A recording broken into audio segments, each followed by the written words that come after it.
don't know and can't guess. This Rover 75 was the mayoral car between 2000 and 2013, I think. And during that time, it took the mayor to some 3,000 odd events and saw out 14 mayors. Sometimes the same mayor twice. Anyway, 14 mayoral terms. So it's got a long and distinguished history in the service of the borough.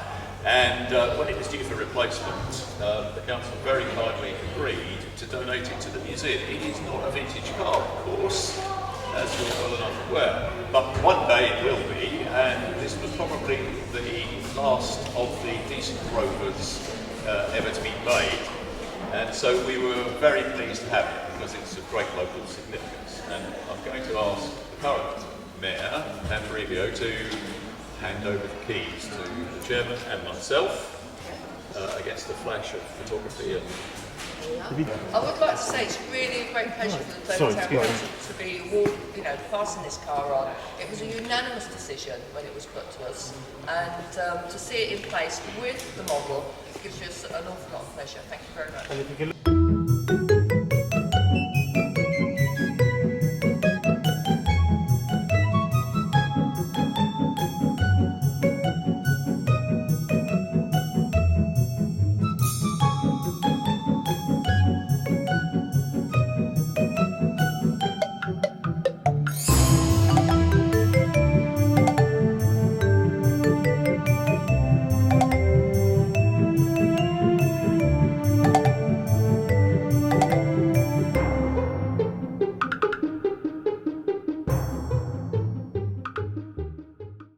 In 1950, the building was taken down because it had suffered extensive damage during the war, and it went off to York Museum, who had almost, I think at that time, sort of pioneered the way and recreated shop fronts and street scenes, and they were keen to use it.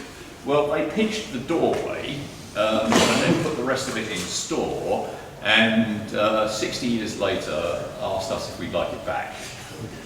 Volunteer base for the museum, and as you can see, it has been very artfully and very well put back together. And at that point, I need to acknowledge the fact that we couldn't have finished the job without the help of Dover Town Council, who provided about £1,500 to enable us to rebuild the windows and glaze them properly. What you see is, as close as we can get to it, 14 Snargate Street in the condition before the bombs hit it, I suppose. It actually complements the street scene that you've recreated, and we were talking earlier about how, although obviously it's important that we've got the Dover Transport Museum, but how you've evolved into providing social history. Because I think that is what is interesting. People are obviously interested in vehicles, etc. But sometimes they want to know a bit more about life, how it went on. And I think this is a very, very welcome addition.